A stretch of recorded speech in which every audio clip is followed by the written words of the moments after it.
आज की बात अब हर शाम सोमवार से शुक्रवार 8:30 बजे से।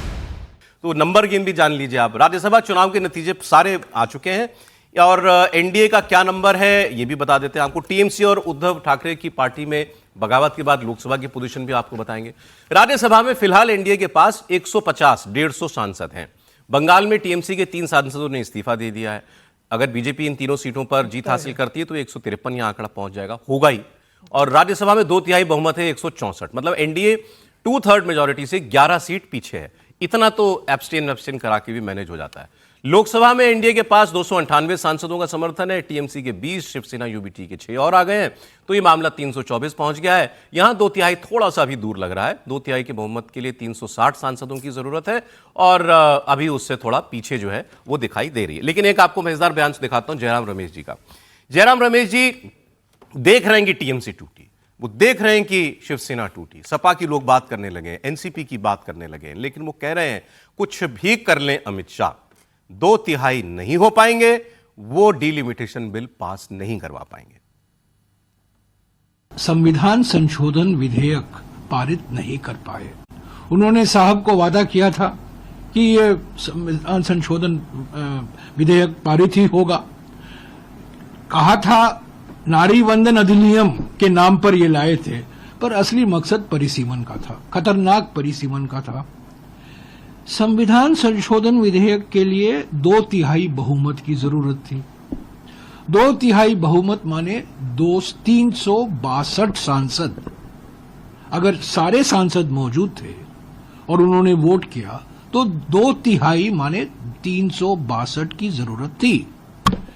गृह मंत्री को सिर्फ 298 सांसदों का समर्थन मिला, यानी कि उनके दावों के बावजूद, पूरे प्रयासों के बावजूद उनको 2/3 बहुमत नहीं मिला। बड़ी बेइज्जती हुई। नाराज हो गए गृह मंत्री, नाराज हो गए प्रधानमंत्री। अब लगे हुए हैं तोड़फोड़ की राजनीति में, क्योंकि वो उनका मकसद है 2/3 बहुमत हमें किसी हालत में मिलना है।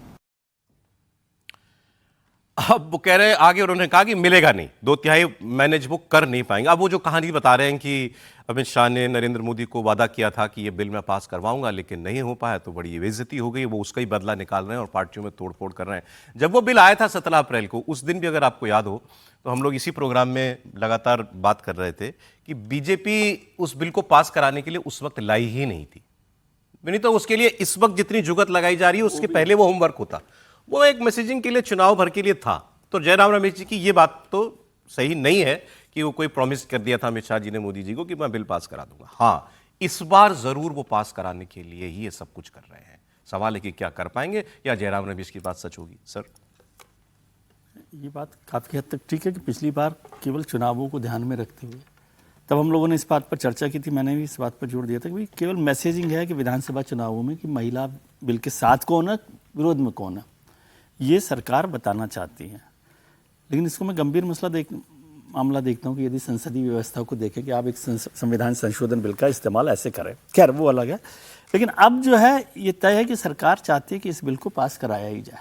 और अब ये बिल तभी आएगा जब सरकार को पूरी व्यवस्था मिल जाएगी। ऐसा नहीं है कि कोई कमजोर काम होगा कि क्या होगा क्या नहीं होगा।